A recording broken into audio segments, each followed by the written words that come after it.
தையிட்டி விகாரைக்கு முன்பாக போராட்டத்தில் ஈடுபட்டவர்களில் கைது செய்யப்பட்ட 5 நபர்களும் பிணையில் விடுதலை. பௌத்த சிங்கள பேரினவாதத்திற்கு எதிராக ஜனநாயக வழியில் போராடிய நாங்கள் விலைச்சித்தனமாக கைது செய்யப்பட்டோம். தவிசாளர் தியாகராஜா நிரோஸ். கிளிநொச்சிக்கு விஜயம் செய்த பிரதமர் ஹரிணி. தேவையில்லாத அணி தையிட்டி போராட்டம் தொடர்பில் அர்ச்சுனா எம்பி கருத்து. தையிட்டியில் அரங்கேறிய போலீசாரின் செயலுக்கு சுகாஸ் கண்டனம். கிளிநொச்சியில் கிராம சேவையாளருக்கு எதிராக வீதிக்கு இறங்கிய மக்கள். நாடாளுமன்ற உறுப்பினர் பதவியிலிருந்து விலகுவேன் ராஜீவன் எம்பி பகிரங்கம். தையிட்டி விகாரைக்கு முன்பாக போராட்டத்தில் ஈடுபட்டவர்களில் கைது செய்யப்பட்ட 5 நபர்களும் மல்லாகம் நீதவான் நீதிமன்றத்தினால் 1 லட்சம் ரூபாய் பெறுமதியான சரீர பிணையில் விடுவிக்கப்பட்டுள்ளனர். தையிட்டி திஸ்ஸ விகாரைக்கு முன்பாக இன்றைய தினம் ஞாயிற்றுக்கிழமை போராட்டம் முன்னெடுக்கப்பட்டது. அதன்போது வேலன் சுவாமி வழி கிழக்கு பிரதேச சபை தவிசாளர், வழி வடக்கு பிரதேச சபையின் தமிழ் தேசிய மக்கள் முன்னணியின் உறுப்பினர், ஐக்கிய மக்கள் சக்தியின் 2 உறுப்பினர்கள் என 3 உறுப்பினர்கள் அடங்கலாக 5 கைது செய்யப்பட்டனர். 5 விசாரணைகளின் பின் மல்லாகம் நீதவான் நீதிமன்ற பதில நீதவான் காயத்ரி அகிலின் முன்னிலையில் முற்படுத்திய நிலையில் 5 பிணையில் செல்ல மன்று அனுமதித்ததுடன் வழக்கினை எதிர்வரும் ஜனவரி 26ஆம் தேதிக்கு ஒத்திவைத்தார்.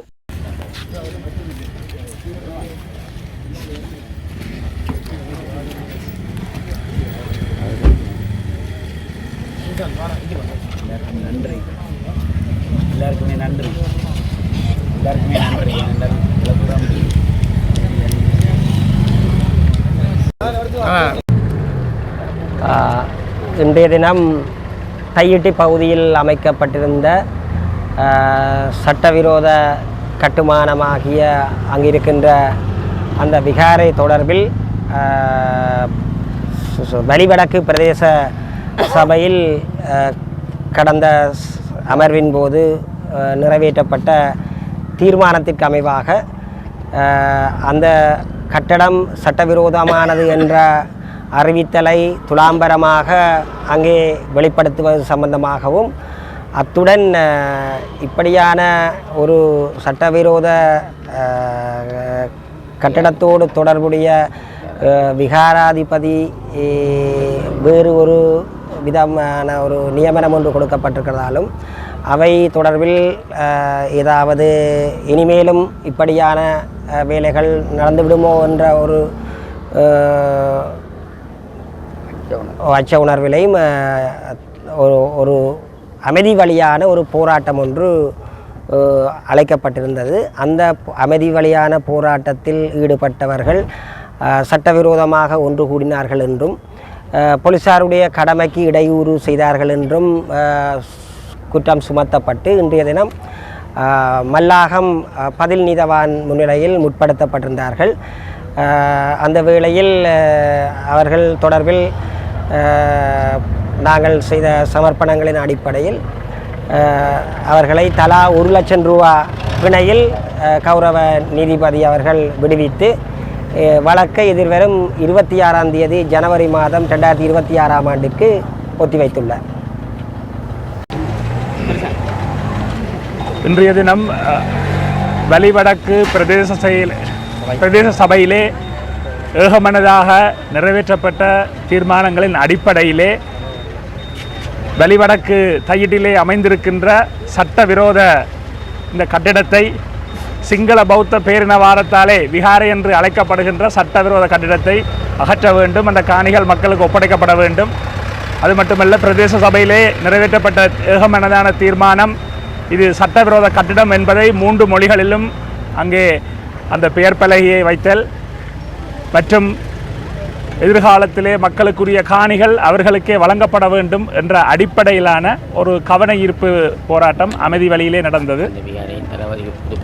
அந்த விகாராதிபதி அமரபுர நிக்காயை சேர்ந்த அந்த விகாராதிபதிக்கு இன்று கொழும்பிலே பதவி உயர்வு வழங்கப்படுகிறது.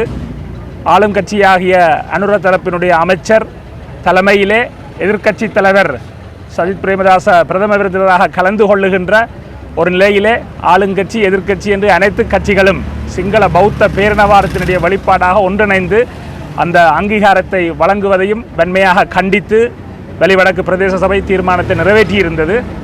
அதற்கும் எங்களுடைய எதிர்ப்பை வெளிக்காட்டும் முகமாகத்தான் இந்த போராட்டம் இங்கே முன்னெடுக்கப்பட்டது. காணி உரிமையாளர்களுடைய அழைப்பின் பேரிலே அடியேனும் இந்த போராட்டத்திலே கலந்து கொண்டேன்.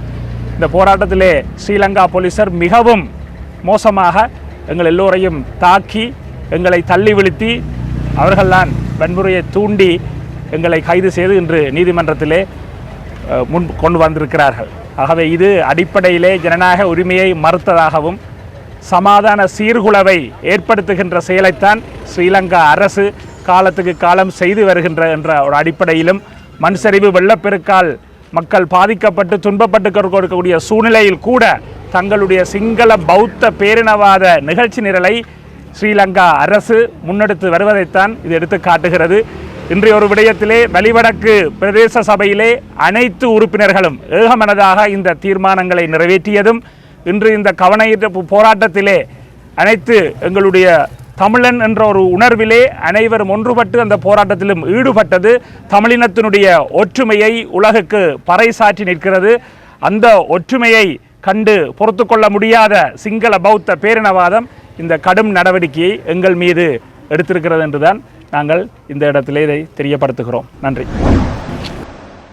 தமிழ் மக்களுக்கு சொந்தமான பூர்வீக காணிகள் பௌத்த சிங்கள பேரினவாத சிங்கள நிகழ்ச்சி நிரலுடன் கட்டப்பட்ட சட்டவிரோத விகாரைக்கு எதிராக அதே சமயம் வலிகாமம் வடக்கு பிரதேச சபையில் ஏகமனதாக மேற்கொள்ளப்பட்ட தீர்மானத்திற்கு அமைவாக இடம்பெற்ற இந்த போராட்டத்திலே நாங்கள் பங்கெடுத்திருந்த போது எங்களில் 5 தேடி தேடி கைது செய்தனர். அரசாங்கத்தினால் நன்கு திட்டமிட்டு மேற்கொள்ளப்பட்ட கைதாக போலீசாரின் இந்த கைது அமைந்துள்ளது. குறித்த பௌத்த பன்சலையை நிர்வகிப்பவர்கள் பொதுமக்களுடைய காணிகளை அடாத்தாக கைப்பற்றி சட்டவிரோத கட்டடங்கள் அமைத்து அடாத்தாக ராணுவ பலத்துடன் தாங்கள் அதனை ஆட்சி உரிமை செய்து முகாமை செய்கின்ற நிலைமையிலேயே நாங்கள் எங்கள் மக்களின் காணிக்காக நீதி உரிமை வேண்டி போராடிய நிலையில் கைது செய்யப்படுகின்றோம். கௌரவ நீதிமன்றம் ஏற்கனவே ஒரு தீர்ப்பை வழங்கியதாகவும் சொல்லியிருந்தார்கள். நீதிமன்ற தீர்ப்பை மதிக்கின்றோம். நீதிமன்ற தீர்ப்புக்கு பாதகம் இல்லாமல் ஜனநாயக அகிம்சை வழியிலேயே நாங்கள் போராடியிருந்தோம். இலங்கையிலேயே பௌத்த சிங்கள பேரினவாதம் தொடர்பில் கடந்த காலங்களிலேயே கௌரவ நீதிமன்றங்கள் வழங்கிய தீர்ப்புகளை கூட போலீசார் நடைமுறைப்படுத்தவில்லை. அது ஒரு அப்பட்டமாக தெரிந்த விடயம். குருந்தூர் மலையிலேயே போலீசாரை அமுல்படுத்துமாறு நீதிமன்றங்கள் வழங்கிய தீர்ப்புகளை நடைமுறைப்படுத்தவில்லை. அதேபோன்று வெவ்வேறுபட்ட விடயங்களின் அடிப்படையிலேயே பௌத்த சிங்கள பேரினவாத நிகழ்ச்சி நிரலை மேற்கொள்வதற்கு எதிராக நீதிமன்றங்கள் வழங்கிய தீர்ப்புகளை குறைந்தபட்சமேனும் நடைமுறைப்படுத்தாத நிலையில் இந்த இடத்தில் அமைதிக்கும் சட்டத்திற்கு மதிப்பளித்து ஜனநாயக ரீதியில் போராடிய நாங்கள் மிலேச்சத்தனமாக கைது செய்யப்பட்டிருக்கின்றோம். இந்த கைதுகளின் போதான நடவடிக்கைகள் என்பது எங்களின் பாதுகாப்பை அடிப்படை உரிமைகளை மீறுவதாக உள்ளது. எமது மண்ணிலே பௌத்த சிங்கள பேரினவாதத்தை நிலைநிறுத்த வேண்டும், பௌத்த சிங்கள தேசமாக இதனை மாற்ற வேண்டும் என்ற அரசாங்கத்தின் கொள்கைக்கு போலீசார் செயல் வடிவம் அளிப்பதாகவே நாங்கள் பார்க்கின்றோம் எனவும் தெரிவித்துள்ளனர். கிளிநொச்சி மாவட்டத்திற்கு உத்தியபூர்வ பயணம் மேற்கொண்ட பிரதமர் கலாநிதி ஹரிணி அமரசூரிய மாவட்டத்தின் வரலாற்று புகழ் பெற்ற புளியம் பொக்கனை நாகதம்பிரான் ஆலயத்திற்கு இன்று ஞாயிற்றுக்கிழமை சென்று விசேட வழிபாடுகளில் ஈடுபட்டார். இன்று காலை முதல் கிளிநொச்சியில் நடைபெற்ற பல்வேறு அபிவிருத்தி மற்றும் மக்கள் நலன் சார்ந்த நிகழ்வுகளில் கலந்து கொண்ட பிரதமர் அதன் ஒரு பகுதியாக வரலாற்று சிறப்புமிக்க இவ்வாலயத்திற்கு வருகை தந்தார். ஆலயத்திற்கு வருகை தந்த பிரதமரை ஆலய நிர்வாகத்தினரும் பொதுமக்களும் வரவேற்றனர். அதனைத் தொடர்ந்து ஆலயத்தில் நடைபெற்ற விசேட பூஜை வழிபாடுகளில் பிரதமர் பக்திபூர்வமாக பங்கேற்றார். வழிபாடுகளை தொடர்ந்து மிகவும் பழமை வாய்ந்த இவ்வாலயத்தின் வரலாற்று பின்னணி, ஐதீகங்கள் மற்றும் ஆலயத்தின் சிறப்புகள் குறித்து பிரதமர் மிகவும் ஆர்வத்துடன் கேட்டறிந்து கொண்டார். இந்த நிகழ்வில் பிரதமருடன் இணைந்து வடக்கு மாகாண ஆளுநர் வேதநாயகன், கூட்டுறவு அபிவிருத்தி பிரதியமைச்சர் கௌரவ உபாலி சமரசிங்க, நாடாளுமன்ற உறுப்பினர் இளங்குமரன் மற்றும் கிளிநொச்சி மாவட்ட செயலர் முரளிதரன் ஆகியோரும் வழிபாட்டுகளில் கலந்து கொண்டனர். திஸ்ஸ விகாராதிபதி விவகாரத்தில் இன்று போலீசாருக்கும் போராட்டக்காரர்களுக்கும் இடையில் ஏற்பட்ட குழப்பத்தில் ஸ்ரீதரன் கைதாகி இருக்க வேண்டும். இவ்வாறு நீதிமன்ற தடை உத்தரவு இருக்கின்ற போது தேவையில்லாமல் அரசியல் லாபத்திற்காக செயற்படுகின்றமை முட்டாள்தனமானது என பாராளுமன்ற உறுப்பினர் அர்ச்சுனா ராமநாதன் இன்றைய தினம் தையிட்டி திஸ்ஸ விகாரைக்கு சென்று திரும்பிய பின் இவ்வாறு கருத்து தெரிவித்தார். இது அவங்க எடுத்து வந்திருக்காங்க. நாங்கள் நீதிமன்றத்தில் போய் திருப்பி ஒரு அப்பீல் ஒன்று போட்டு மோஷன் போட்டுருக்கோம். அப்படியாவது மோஷனோட போட்டு எடுத்து கொண்டு வந்திருக்கலாம். அதுவும் இல்லை. ஒன்று நான் கேட்டு நான் போலீஸார்கிட்ட பொதுமக்கள் யாராவது அரெஸ்ட் பண்ணியிருப்பீங்களான்னு ஒரு பொதுமக்களும் அரெஸ்ட் பண்ணப்படலை. எல்லாமே அரசியல்வாதிகள் தான் அரெஸ்ட் பண்ணப்பட்டிருக்கணும். ரெண்டாவது இப்போ அவர் இல்லை, அஸ்கிரியில் விளங்கின்ற இந்த புத்த விகாரையினுடைய புத்த பௌத்தபிக்கு இன்றைக்கு கொழும்பு போயிருக்கார். அவருக்கு மேலதிக பதவி கொடுக்கப்படுதுன்னு சொல்லி மீடியாவில் நீங்கள் எல்லாம் போட்டுருப்பீங்க. நான் அது வளமையாகவே கொடுக்குறது தானே. என்று சொல்லியிருக்கிறார்கள். அவர் இருந்தால் அவரோட வந்து கதைச்சு அவர்கிட்ட கோல் பண்ணி இந்த 5 பேர்ட்ட வழக்கையும் எடுப்போம் தான் நான் பார்த்தேன். நான் அதுக்கு இவ விரும்ப மாட்டேன். நம்ம இவ பொலிட்டிஷியன் தானே, இவ நான் கதைக்கிறேன். அது நான் ஜெயிலுக்குள்ளே போய் ஒரு 4 நாளைக்கு இருந்துட்டு வந்தால் தான் தெரியும். என்ன நான் அதை எப்படி பார்க்குறேன்னு சொன்னால், கஷ்டப்பட்டு போய் அங்கே அஸ்கிரிய பீடத்துலையும் கதைச்சு, மகாநாயக்க பீடத்துலையும் கதைச்சு, மல்பத்து மகாநாயகத்தையும் கதைச்சு, ஜனாதிபதியை கூப்பிட்டு இந்த விடயம் தொடர்பாக கதைச்சு முடிக்கிறேன்னு சொன்ன பிறகு கூட இன்றைக்கு வந்து இதில் போராட்டங்களை செய்து இதில் ரோட்டை பிளாக் பண்ணி, என்ன பொறுத்த வரைக்கும் ரோட்டை பிளாக் பண்ணினது ஒரு விதம் பிள்ளை. அது கோர்ட் ஆர்டர் தந்தா பிறகு பிளாக் பண்ணது இன்னும் பெரிய பிரச்சனை. இப்போ உங்கள் நல்லூருக்கு முன்னால் 250 சிங்களவர் வந்து நல்லூருக்கு தடுத்து போராட்டம் செய்தால் நீங்கள் என்ன செய்வீங்க? அதுதான் என்னுடைய கேள்வி. நான் நினைக்கிறேன், நான் அது பொதுமக்கள் இருந்தால் கெஞ்சி கூத்தாடி எடுத்து விட மட்டும் தான் பார்க்குறேன். நான் பொதுமக்கள் ஒருத்தர் அரெஸ்ட் பண்ணி போடுறேன். நான் போகிறேன். இன்றைக்கு ஸ்ரீதரன் எம்பியும் வந்து நான் கேள்விப்பட்டேன். இப்போ உள்ளுக்குள்ள என்ன மாதிரியான நிலைமை இருக்குது? இப்போ என்ன போலீஸ் சொல்லிடும் ஒன்றுமே இல்லை. அங்கே வளமையாகவே இந்த பௌத்த கோயிலில் வந்து உள்ளுக்குள்ளே பௌத்த பிக்கு மாதிரி ஒருத்தரும் இருக்கிற ஒரு ஆள் தான் இருக்கிறவர். அவரை விட வேறு ஒருத்தரையும் நான் கண்டதான் ஞாபகம் இல்லை எனக்கு. மற்ற பஞ்சாலைகளுக்கு போனீங்கன்னா பெரிய ஆக்களும் சின்ன ஆக்களும் இருக்கணும். சின்ன பௌத்த பிக்கு மாதிரி இருக்கணும். இதில் இல்லை, இதில் ஒருத்தரும் இல்லை. அதெல்லாம் கொண்டு போயிடணும்னு நினைக்கிறேன். இப்போ நீங்கள் அதில் போய் உடைக்காமல் கொள்ளாமல் உடைச்சா கொண்டாலாம் நாட்டில் பெரிய பிரச்சனை வேறு. நீங்கள் சும்மா போய் ஒரு கேட்டு உடைச்சி போட்டு வந்தால் அவங்க கொளுத்துவாங்க தெற்கில். ஆகவே அதை பாதுகாக்கிற அளவில் தான் என்னை பொறுத்த வரைக்கும் தெரியும். நல்லூரும் இந்த சட்ட விகாரம் உண்டு. இது இந்து, அது அங்கே நல்லூர் வந்து இந்து கோயில். அது சட்ட ரீதியாக 1800ஆம் ஆண்டு நல்லூர் அந்த இடத்துல இருக்குல்ல, உங்களுக்கு தெரியும் தானே. நல்லூர் இருந்தது வந்து இப்போ சங்கிலியன் எங்கள்ட கிட்டு பூங்காக்கு அங்கால இருக்கிற இடத்துல சர்ச் இருக்குது தானே. சர்ச்சில் இருந்தால் நல்லூரில் இருந்தது. உங்களுக்கு அப்படி நீங்கள் பெரிய சட்டம் கதைக்கிறேன்டா போய் முதல்ல இந்த சர்ச்சை விடைங்க. ஏனென்றா சர்ச் இருந்த இடத்துல நல்லூர் இருந்தது. கோட்டை கட்டினர் இல்லை கொஞ்சம் இந்த கல்லுகளை மனித சங்கிலியாக நல்லூரில் இருந்து கோட்டை வரைக்கும் ஒவ்வொருத்தரை வச்சு கல்லை பாஸ் பண்ணி தான் அந்த கோட்டை கட்டினது. நாங்கள் எங்கே உடைக்க ஆரம்பிக்கணும் மட்டும் முதல்ல அந்த கோட்டையை உடைக்கணும். ரெண்டாவது போய் அந்த கிறிஸ்தவ தேவாலயத்தை உடைக்கணும். அந்த கிறிஸ்தவ தேவாலயம் கட்டின இடம் தான் ஒரிஜினல் நல்லூர் கோயில் இருந்த இடம். அதை உடைக்கணும். உடைச்சி போட்டு தான் இங்கே இதை பற்றி கதைக்கணும். இன்னொரு விஷயத்தை உங்களுக்கு சொல்கிறேன். நல்லூர்ந்த கருவறைக்குள்ளுக்குள்ளே ஒரு முஸ்லீம் சமாதி ஒன்று இருக்கிறார் சார் என்று சொல்கிறாங்க. நான் அதை மூடி கட்டியும் இருக்கிறேன். ஸோ அதையும் உடைக்க எல்லாம் வேணும். ஆகவே முக்குத்தனமாக கேட்கக்கூடாது. நல்லூரும் இதுவும் உண்டாண்டு இது ஒரு சட்ட ரீதி இல்லாத விகாரம் என்று நாங்கள் சொல்லி கொண்டு இருக்கிறோம். அது சட்ட ரீதி என்று நாங்கள் நச்சு கொண்டு இருக்கிறோம். அதுக்கு ஒரு பரிபாலன சபை இருக்குது, எல்லாமே இருக்குது. நல்லூரை உடைக்க போகிறோன்ற வேணா ஒருத்தன் வந்துட்டா அந்த முஸ்லீமில் ஒரு 50 பேர் வந்து ஆர்ப்பாட்டம் பேசாமல் இருப்பீங்களா நீங்கள்? அண்ணா மற்ற இன்னொரு கேள்வி உண்டு. இப்போ இதில் வந்து தமிழ் பௌத்தர்கள் வந்து வழிபட்ட இடம் என்று சொல்லி ஒரு இடம் இருக்குது. இங்கே அந்த அவர்கள் வந்து ஒரு சிறிய புத்தரை வச்சு வழிபட்டிருக்கிறாங்க. இங்கேயும் தான் கந்தரோடையிலும் தான். இதுக்கு பக்கத்தில் என்ன மாத்தாத கந்தரோட பௌத்த இடமே இல்லை. அது தமிழற்ற ஆதிகால தாலி இருக்கிற இடம். தாலி என்ன தெரியுமா? செத்தாக்களை உள்ளுக்குள்ள வச்சு மேலே அதுதான் கட்ட. அதுக்கு மேலே இவங்க ஒரு கூரோண்டை வச்சுட்டு பௌத்த விக்கண்ட போறாங்கடாப்பா இந்த வீடியோவோட.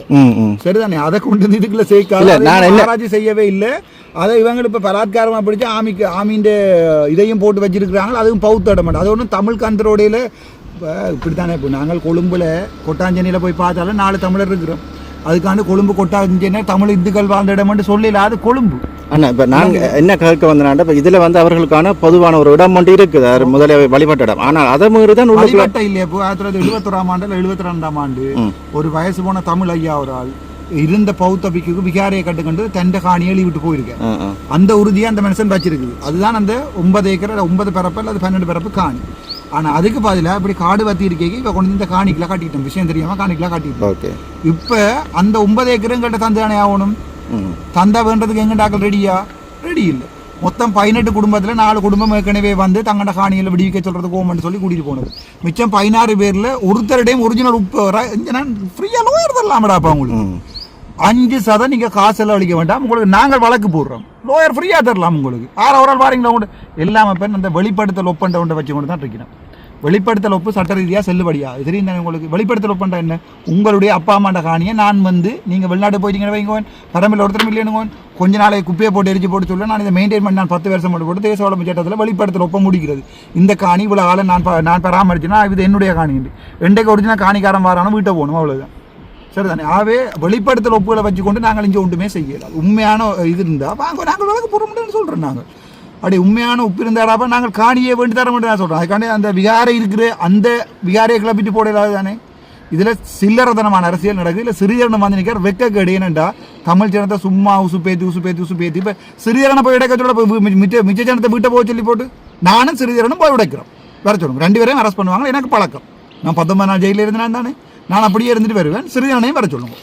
மற்றதானே இது தொடர்பாக நீங்கள் பாராளுமன்றத்தில் கதைச்சா ஜனாதிபதியோட கதைச்சது 15 நாளைக்குள்ள அஸ்கிரிய மல்பத்து பீடம் 2ம் சேர்ந்து ஜனாதிபதியை கூப்பிட்டு இதுக்கு முடிவெடுக்கணும்னு சொல்லி அப்போ என்ன கேட்டவே தமிழ் தரப்பில் யாரை வர போறீங்க படம் எங்கட பொலிட்டிஷியன் பெறுவீங்க இப்போ போய் குழப்பராணி வேலை சிறியரனும் கயந்திர மாதிரி தான் அதுக்கு முன்னுக்கு நிற்பினோம். நாங்கள் தான் போக மட்டும் நான் சொன்னேன் நான் அந்த மாதிரி சில்லறதனமான மீட்டிங்களுக்கு எல்லாம் வரையில முடிச்சு வாங்கிக்கோ அப்படியா அவ்வளோதான் நான் சொன்னேன்.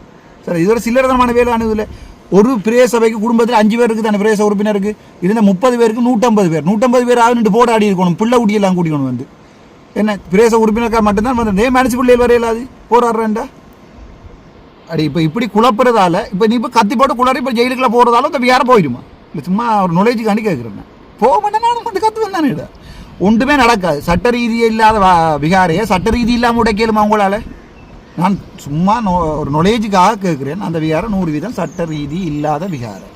அதை உடைக்கலுமா? அதுவும் ஒரு சட்ட ரீதி இல்லாத வேலை. அப்போ அதுக்கு சட்டத்தை பாவிக்கும். வழக்கு போகிறதுக்கு யார் வாரீங்க?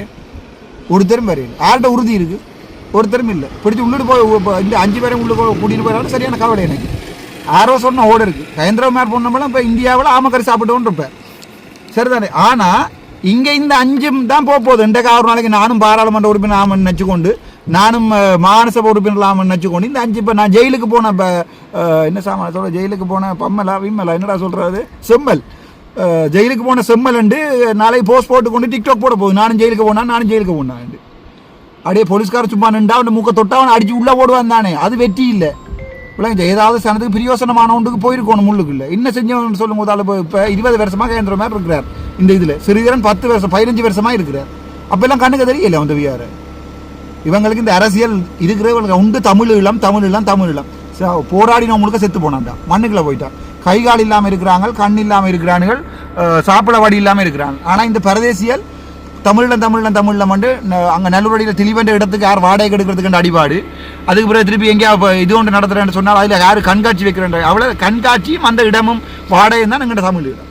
இப்போ போய் சொல்லி கொண்டிருக்கிறார் தங்களுக்கு இந்தியா வந்து ஆமக்கறி தருமாமண்டு. இந்தியா ஆமக்கறி தராது ராசா 87 தராண்டபடியாக தான் எங்கள் டாக்டர் அடிச்சதில் தெரியும் அவங்க இந்தியாட்ட. திருப்பி இந்தியாட்ட நக்கிறதுல பிரயோசனம் இல்லை. இங்கே தையிட்டு விகாரம் இல்லாமல் போகுதுன்னு இப்போ அடுத்த பொலிட்டிக்ஸ் ட்ரை பண்ணிக்காங்க.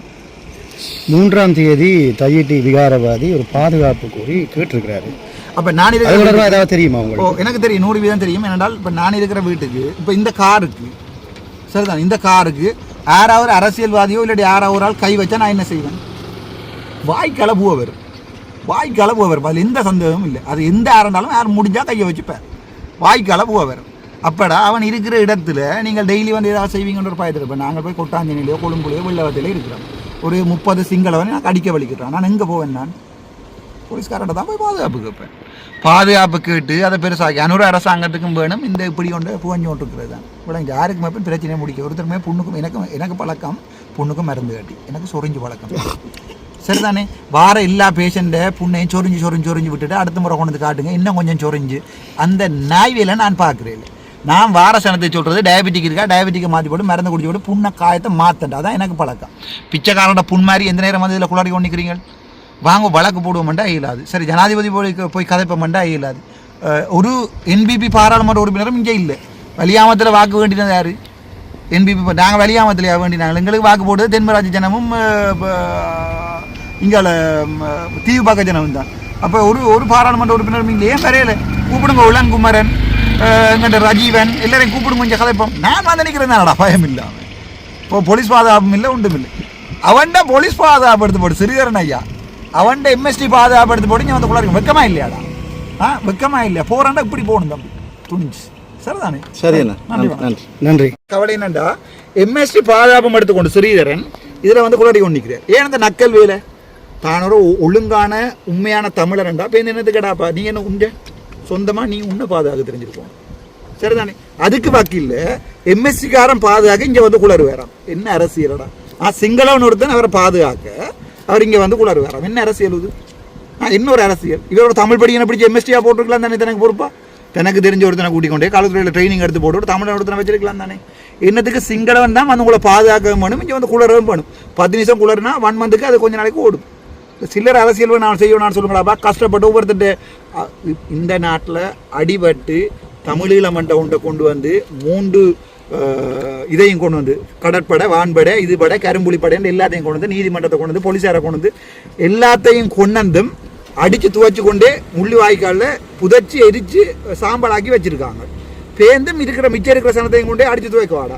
இந்த வீடியோவில் கத்திக்குளரில் 60 பேர் அசைலம் அடிப்பேன், நீ வேணுமெண்டா எடுத்துப்பேன். இந்த வீடியோவில் கத்திக்குளராக்கள், சிறுவனோட செல்ஃபி எடுத்தாக்கள், மற்றது யார் கந்திரமாண்டு வேறு யார் நின்றுங்க, சுகாசோட நின்றாக்கள், தையிட்டு வியாரைக்கு போராடினா போலீஸார் எங்களை விசாரணையை கூப்பிட்டுருக்காரு. இந்த 5 பேரும் அசைலம் அடிப்பாங்க. வேணுமெண்டே இருந்துவேன். என்னோட அசைலம் கேட்பாங்க, 10 லட்சம் தாரம், 15 லட்சம் கடிதம் தாரம். நான் சிறுவன்கிட்ட போய் வேணுங்க, அல்லது கந்திரமாட்ட வேணுங்க. அப்படி அசைலத்துக்கு இந்த பிச்சைக்கார நாய் வேலைக்கு தான் நாங்கள் வந்து இதில் போராடி கொண்டிருக்கோம். தயவு செய்து நாய் வேலை பார்க்க நான் சொல்லு. அங்கே இருக்கிற சிங்களவன் கொதிப்பான். அதால் எங்களுக்கு என்ன நடக்க மாட்டா, வடக்கு மாநிலத்துக்கு வர ஸ்விம்மிங் பூல் இல்லாமல் போகும். அப்படி ஏதோ ஒரு அபிவிருத்தியை கேட்டு அடிபடுங்க வந்தா. ஸ்விம்மிங் பூலை கொண்டு வா, கிரவுண்டை கொண்டு வா, ரோட்டை போடு, அதை ஏதாவது நுழைச்சிருக்கான்னு சொல்லு. சவா உழப்பி சிறிதரன் இடைக்குள்ள இருக்கிறதுக்கு பின்பகம் பருப்பில் சொறி மாதிரி 60 லட்சம் போவான் பாவி. இருந்து என்ன வந்திருக்கிறது, என்ன கிடக்குது, எவ்வளோ காசு யாழ்ப்பாணத்துக்கு வருது, அதை கதைக்க சொல்லணும். அப்போ அதில் அரசியலை செய்ய சொல்லணும் சனியனுக்கு. வெக்கமாக இல்லை. என்ன பொறுத்தவரை சிறியவனை பிடிச்சிட்டு ஹாஸ்பிட்டல் உள்ள போட்டிருக்கணும். ஒரு தானோட எம்எஸ்டி பாதுகாப்பு எடுத்து வச்சுக்கொண்டு, சரி தானே, தானோட சிங்களவனை பாதுகாப்பாக வச்சுக்கொண்டு என்ன மண்ணாடி இதில் வந்துருந்து ஆணியை பிடியும் நிற்பான். கத்த வேண்டிய வெஹிக்கிள் வரி போட வேண்டியது. சரி, எனக்கு இதை பற்றி தெரியலை. பட் நான் வந்து இதை அனுமதிக்க மாட்டேன். எனக்கு ஓட்டு இல்லாமல் போனாலும் பரவாயில்லை, ஓட்டு இருந்தாலுமே எனக்கு அது தேவையே இல்லை. என்னை பொறுத்த வரைக்கும் இதில் சும்மா இருக்கிற சனத்துக்கு சோத்து பாசலை கொண்டு வந்து இதில் அடிபட்டு உள்ள ஜெயிலுக்குள்ளே போடலாது. அவங்க விளங்கி அந்த 5 பேரும் தான் பிடிச்சிருக்காங்க. சும்மா சனத்தை பிடிக்கல. நான் அவன்கிட்ட கேட்டேன், யாராவது சும்மா சனத்தை பிடிச்சிருந்தா சொல்லுங்க விடுங்கன்ட்டு. இல்லை 5 பிரதேச உறுப்பினர்களை மட்டும்தானே பிடிச்சிருக்கிறோமா. சரியான வேலை தானே, உங்களுக்கு தேவையில்லாத ஆணியான வேலை தானே. இனி கோர்ட்டை ஃபேஸ் பண்ணுறேன். நான் இப்போ கோர்ட்டுக்கு போகிறதுல நான் பிரியோசனம் இல்லை, நான் போகிறேன். ஆனால் என்ன, நான் இப்போ தான் அந்த வீடியோ பார்த்தேன். இப்போ தான் நீங்கள் அப்டேட் பண்ணீங்க, நான் பார்த்தேன். நின்றபடியாக நான் வந்தேன். நான் இப்படி சில்லறதனமான செய்திக்கலாம். இப்போ நான் சாவஜேரியில் வந்து போராடின சனத்தையே ஒன்றும் போயிட்டான் திரும்பி நான் போகிறேன்ட்டு போனால் நான் இல்லாட்டி அடிங்கிற ஹாஸ்பிட்டல் போஸ்ட்டை போட்டிருந்தாண்டே சனம் முழுக்க வந்து ஹாஸ்பிட்டல் உடைச்சிருக்கு.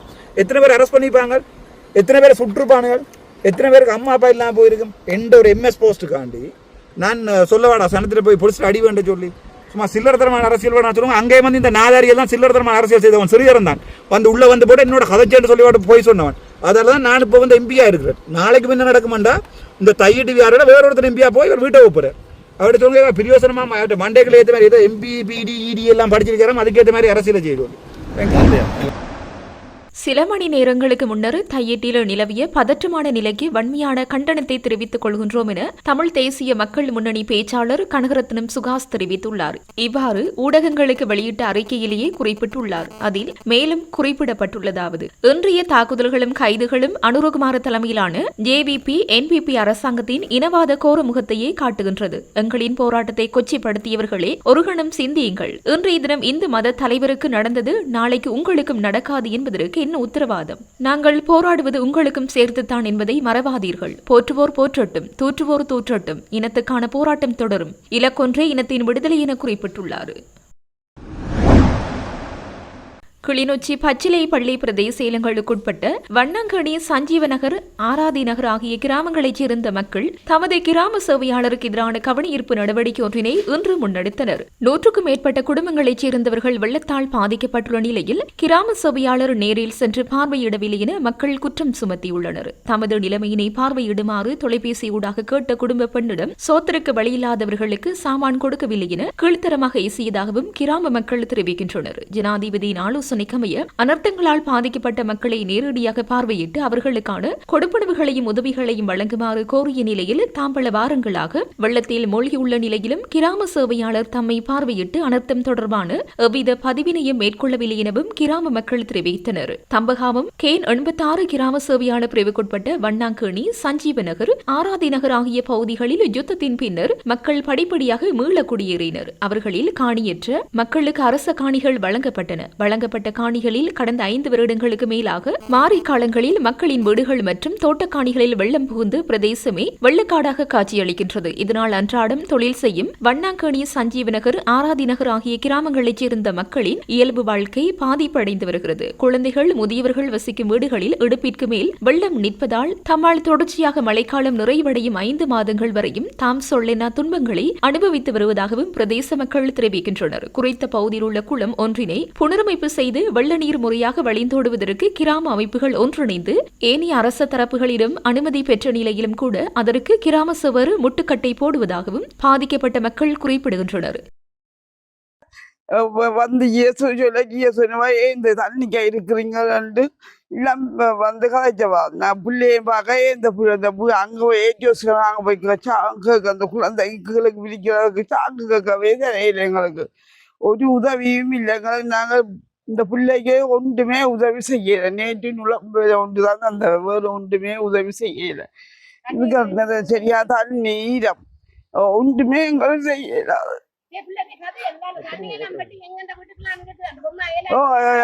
தண்ணி வீட்டுக்கெல்லாம் தண்ணி சரியான ஈரம் கட்டிலாம் பிள்ளைய கிடத்துறது. மன்னிக்கணும், என்ன பிரச்சனைடா இது விளைப்பன் கதைக்க அது விளைப்பன் வருத்தக்கார பிள்ளைகள். இந்த காணி வந்து அரசாங்கத்துக்குரிய காணி என்று சொல்லி இவையால் இதுக்கு ஒரு நடவடிக்கையும் எடுக்காயினமா. இந்த காணி வந்து கேட்கல அரசாங்கம் ஜிஎஸ் ஏஜிஓ எல்லாம் எல்லா டாக்குமெண்ட்ஸும் பார்த்து தானே வீடு கொடுத்துருக்குறாங்க. அப்பவே அந்த முடிவை எடுத்துட்டு போகணும். இது அரசாங்கத்துக்குள்ள இருக்கிற காணி, இதுக்கு வீடு தெரியலாது. வீடு கொடுத்து இப்ப 15 வருஷமா 10 வருஷமா ஆயிடுது. இதுவரையும் அதுக்கு ஒரு முடிவு எடுக்க இப்ப தண்ணி வரணும்னா அது அரசாங்கத்தின் பதிவுக்குள்ள இருக்குதுன்னு சொல்லினேன். சரி, அதுதான் அரசாங்கத்தின் பதிவுக்குள்ள இருக்குன்ற அங்கத்தை தண்ணி எவ்வளோத்தையும் பட்டி விடைக்க நாங்களும் ஏற்றுக்கொள்றோம். தண்ணி பட்டி விடத்தான் வேணும். இந்த பால் இப்ப பிறந்த 11 நாள் இன்றைக்கு பிறந்து இந்த புள்ளிய இந்த தண்ணிக்குள்ள இதுவள் வச்சு கொண்டிருக்க கூடி இந்த வீடு ஒரு நாள் பார்த்து கிஎஸ் வந்து பார்க்கல. இப்படியான கிஎஸ் என்று சொன்னால் இவாக்கு என்ன மனச்சாட்சி இருக்குதோ இல்லாட்டி என்ன பிரச்சனையா வாக்கு? இப்ப வந்து செருப்பாத்தோட நிக்கிறான். போய் நாங்க சொல்றோம் இந்த ஒரு நடவடிக்கை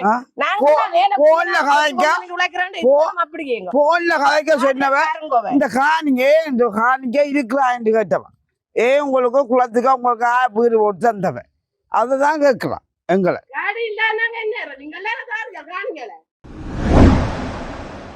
மக்களுக்கு உதவ முடியவில்லை என்றால் நானும் நாடாளுமன்ற உறுப்பினர் பதவியிலிருந்து விலகுகின்றேன் என தேசிய மக்கள் சக்தியின் யாழ் மாவட்ட நாடாளுமன்ற உறுப்பினர் ராஜீவன் ஜெயச்சந்திரமூர்த்தி தெரிவித்துள்ளார். தனது உத்தியபூர்வ முகநூல் பக்கத்தில் வெளியிட்டுள்ள பதிவில் அவர் இந்த விடயத்தினை குறிப்பிட்டுள்ளார். அந்த பதிவில் நாடாளுமன்ற உறுப்பினராக எனக்குள்ள அதிகாரத்தையும் தாண்டி பாதிக்கப்பட்ட மக்களுக்கு உதவச் சொல்லி பல அரசு அதிகாரிகளை கெஞ்சி கேட்டேன். பலர் உதவினார்கள், சிலர் உதவவே இல்லை. அதனை மன்னிக்க முடியாது. அப்படியானவர்கள் தங்கள் பதவியை உறுதிப்படுத்த பாடுபட்டார்களே தவிர மக்களுக்கு உதவவில்லை. உரிய விசாரணை நடத்தி பாதிக்கப்பட்ட மக்களுக்கு தீர்வை வழங்குவேன். மக்களுக்கு உதவ முடியவில்லை என்றாலும் நானும் நாடாளுமன்ற உறுப்பினர் பதவியிலிருந்து விலகுகின்றேன். எனக்கு உதவ 1000 வழிகள் உண்டு. அதேபோன்று அதிகாரமுள்ள யாரும் மக்களுக்கு நல்லது செய்ய பின் நிற்க கூடாது என அவர் குறிப்பிட்டுள்ளார்.